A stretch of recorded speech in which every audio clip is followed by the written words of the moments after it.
الحمد لله والصلاة والسلام على رسول الله. خۆشەویستان و ئازیزان، خزمەتتان ناین بە وەڵامی پرسیارێکی گرنگ: ئایا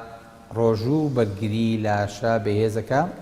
یاخود کاریگەری نەرێنی هەیە یاخود نا؟ بەڕێزان، پێویستە پێشوەخت بزانین بەرگری لاشە لە چی پێک هاتووە. لاشە سیستمێکی ئاڵۆزە کە خوای گەورە لە ئینسانە دروستی کردووە، لە پێستەوە دەست پێ دەکات هەتا وەکو لیک و کشەڵۆکی مەعیدە و هەناسە و جگەر و سپڵ و خڕۆکە سپیەکان و دژەتەنەکان و پرۆتینەکان و هەر هەمووی بەشداری تیاکە. هەر ئەندامێکیش سیستمێکی تایبەت بەخۆی هەیە لە لاشەیە. بۆیە بینیت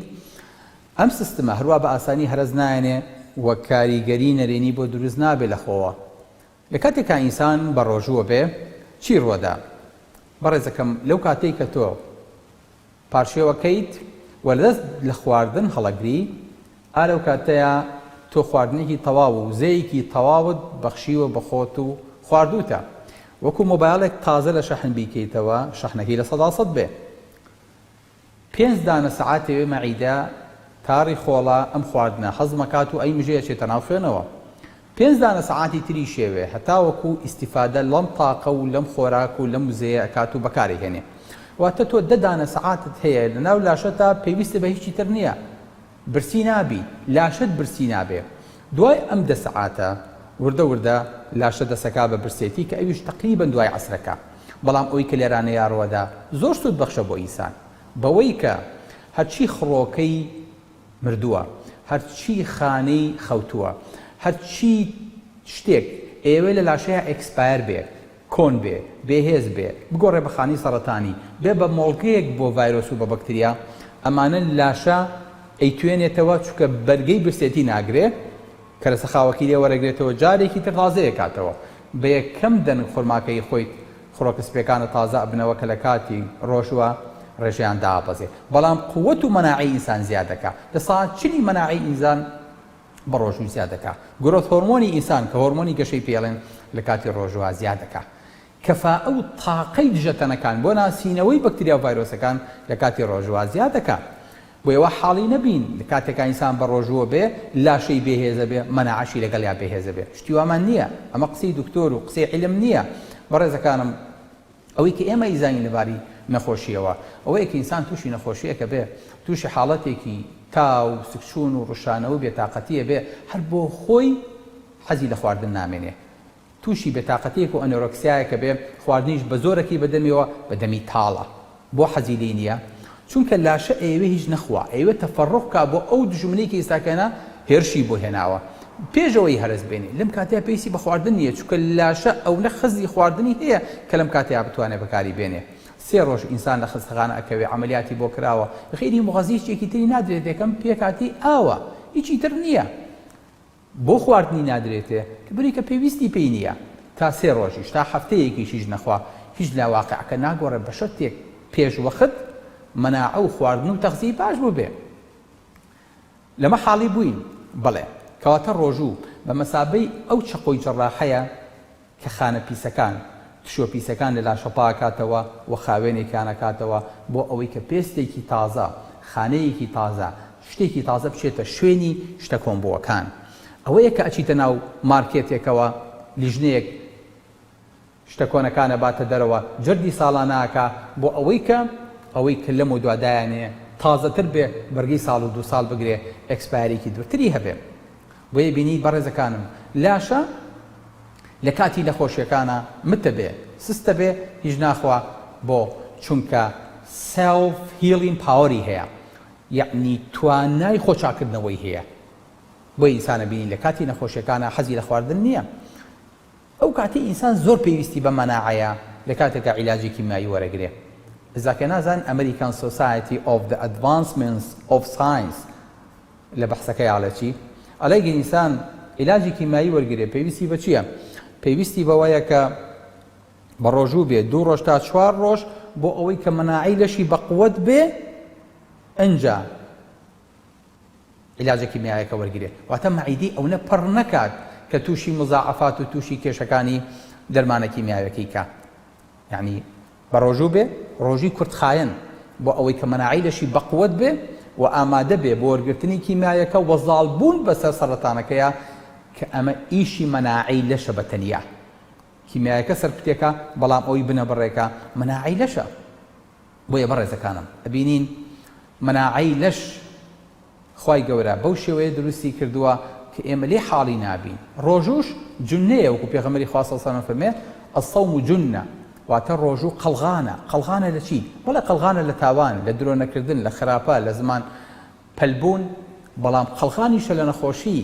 قەڵغانیشە لە ڤایرۆس قەڵغانیشە لە بەکتریا ئینسان بەهۆی ڕۆژیەوە لەمانە هەمووی نەجات تێبێ ئەوەی کە بینیمان ئەوەی کە ئیزانین ئەوەیە کە جگەر یەکێکە لە محەتە سەرەکیەکانی بەرگری لاشە هەرچی خواردنێکیش کە بە لاشەی ئینسانە تێپەڕێ بە ئیمینۆگلۆبیلین ئەیەکانە بە دژەتەنەکانە تێپەڕێ ئەبێ بە فیلتەری جگەرا تێپەڕێ بۆ ئەوەی کە جگەر بزانێ ڤیزە با لەو خواردنانەی کە پێویستە بێنە لاو لاشەوە سبحان الله کە لە شوێنێدا دابەزی نووسراوە UK بۆردەر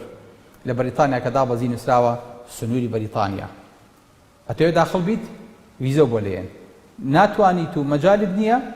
کانسڵێکت بۆ لێن و ئەجێڕنەوە بۆ وڵاتەکەی خۆت لاشەی ئینسانیش خوای گەورە جگەری بۆ دروست کردووە نایڵێ خواردنێ تێپەڕێ جگەر لە کاتێکا لە کاتی ڕۆژوە ئیسراحەتەکات چی لێ دێ هەموو ئەو پیسی و خەڵتەیی کە کۆی کردوتەوە وردە وردە لە ناوەچێ ئەو چەودی جگەری کە خەڵک لێ ترسێ لە کاتی ڕۆژوە ئەتوێتەوە چی لێ دێ ئەچێتەوە ناو پیسایی و جارێکی تر لە ڕێی بیلیرۆبین و لە ڕێی زەرداوە دەرەکرێت و فڕێ دێتە ناو پیسایی و ئینسان نەجاتێ بێلەی ئینسان کە بە ڕۆژوو بوو باشترین فرسەتی دەستەکەوێت کە جگەر خۆی تازەکاتەوە جگەر چۆریەکانی لەشی گلایکۆجینەکانی بتوێنێتەوە بەکاری بێنێتەوە بۆ ئەوەی کە باشترین دژەتەنی مەناعی بۆ دروستکا لەگەڵ سپڵا ئەمانە خوای گەورە ئەندامانێکن هەروە بە هەوانتە و هەروە بە گاڵتە دروست نەبوون کە ئێمە قەدری نەزانین بۆیە بەڕێزەکانم ئینسان لە کاتی ڕۆژوە سەحەتی زۆر خۆشترە مەناعی زۆر بەهێزترە ئەگەر وانە بواە چێڕوەدا گەروانە بواە ئەو پیرە نورانیانەمان لە کاتێکا لە ڕەمەزانە بە ڕۆژوە بن و بە شەو تەراوی حەکەن و شەو نوێژەکەن و خۆیان ماندووەکەن ئەبواە هیچی بەرگی تاجەژنیان نەگرتایە هیچی بەرگی شوانی قەدریان نەگرتایە بەڵام بەعکسەوە ئەبینی ئەمانە سەحەتیان زۆر خۆشتر جژنێکی زۆر خۆش زۆر دڵخۆش زۆر ئاسوودە و لە هەمووشمان سەحەتیان خۆشترە ئەو 2 ملیۆن حاجیەی کە کۆ بێتەوە لە کاتی حەج و عومرەیە لە کاتێکا بە ڕۆژوو بن بۆیە کەسی بە سەلامەتی نەگەڕایەتەوە بەڵام بە پێچەوانەوە سەحەتی ئینسان لە کاتی ڕۆژووە لە کاتی ڕەمەزانە زۆر خۆشترە لە کاتەکانی تر ئەو بەڕێزانی کە ڕێژیمەکەن و بە ڕۆژوو نابن ئەبوایە ئەگەر بەوە بواە بەرگری لاشیان دابەزیایە بەردەوام بە شوێن دکتۆری ترۆ بوونایە بۆی چارەسەری نەخۆشەکانی تریان بۆ بکە بەڵام ئینسان لە کاتی ڕێژیما و دابەزینی کێشیا و بە ڕۆژوو بوونیە سەحەتی زۆر خۆشترە لە کاتی تر هەڵە لەمە تێنەگەین باشترین نمونەش کە عەرزی خوشکان و برایان و خۆشەویستانی خۆم کەم ئەوەیەکە لە ماوەیە بینیمان ڤایرۆسێک هاتە ناومانەوە نەخۆشیەک بوو کە خوای گەورە کوردستانی لێپاراست ئینشاڵڵا تا سەریش بمان پارێزێ بۆ ساڵەکانی داهاتوش لە کۆڵمانی کاتەوە جارێک تر تەجربەی وانە بینینەوە چی ڕوویدا ئەو وڵاتانەی کە فەقیر بوون وەکو ئەفریقیا وەکو غانا وەکو مەدەغەشقەر ئەمانە کە کوالیتی و سەیفتی خواردنیان کە لە دیسەمبەری 2019 تەحدید کراوە لە بەحسێکە وڵاتانی ئەفریقیا لە خواری خوارەوەن ڕێژەی چاکی خواردن و ئامادەبوونی خواردن و سەیفتی خواردنیان سەلامەتی خواردنیان لە ساڵ 2022 بەڵام بینی ئەم وڵاتانە لەدەست ئەم ڤایرۆسان هیچ زەرەرێکیان نێنە تووشی کێشەی گەورە نەبوون ئەو وڵاتانی تووشی هەرەسی گەورە بوون وڵاتان بوون کە لە پێشەوەی ڕانکینەکە بوون وەکو ئەمریکا گەورەترین زەرەری هێنا وڵاتانی ئەسکەندنافیا ئەمانە لە تۆپی هەرەمەکەیان ئەگەر ئەوان لە ساح 20 بێ ئەمان لە ساح 90 ئەمریکا لە ساح 89.6 تەسەوری ئەم ئیندێکسە بکە تەسەوری ئەم ئاستی خواردن و ئامادەبوونی خواردن و تەغزیە بکە کە لە ئەمریکا هەیە بەڵامە بینی لەگە وڵاتانی تری ئەوروپای چ زەرێکیان کرد ئیتالیا بەڕێزەکانم ئەوەیە کە بینیمان گەورەترین باجیدا بەڵام چاکترین و باشترین خواردن کە مەشهور بێ لەسەر ئاستی عالەمە خواردنەکانی ئیتالیان بەناوبانگەکانی عالەم ڕۆما و میلانۆ و ئیتالیا و ئەم خواردنانن کە ئیساکەنە خەڵک شانازی پێوە کاو ناوی مەتاعیبەکانی پێوانێ بۆیە ئەبێ لە مەحاڵی بین کە مۆزوعی مەناعی ئینسان بەدەست پەروەردگارە خوای گەورە ئیپارێزێ خوای گەورەش خۆیە فەرمێ وان تەصوموا خەیڕ لەکم ئەگە بە ڕۆژوو بن چاکترە بۆتان بۆیە ڕۆژوو هیچ کاتێک زەرەر و زیانی بۆ لاشەی ئینسان نییە بگرێ بە پێچەوانەوە ئینسان لە کاتی ڕۆژوە مەناعی نەفسی بەرزە بێتەوە کەواتە بالئەولا مەناعی لاشەی بەرزە بێتەوە ئەتوانێت دوو دوعای خێرکە ئەتوانێت بگەڕێتەوە بۆ لای خوای گەورە ئەوەی کە موسڵمان لە دەستیایەتی وەکو چەک لە کاتی ڕۆژوە ئەتوانێت دوعاکەی قبوڵ بێ نزیک بێ لە خواوە لە کاتی تریا ئەمی بەدەست ناکەوێت بۆیە زەرورە بەڕێزەکانم ئەم ڕەمەزانەمان لە ڕەمەزانەکانی تر زۆر جیاوازتر بێ ئەم ڕەمەزانە دەرزێکی ترمان وەرگرت پندێکی ترمان وەرگرت شتێکی تر فێر بووی کە پێشتر نەمانەزانی هەستمان کرد خوایەکی خالقی عەزیم هەیە کە ئەتوانێت هەموو دنیا بەهۆی یەک ڤایرۆسەوە دەسەوسانکە کەواتە جێی خۆیەتی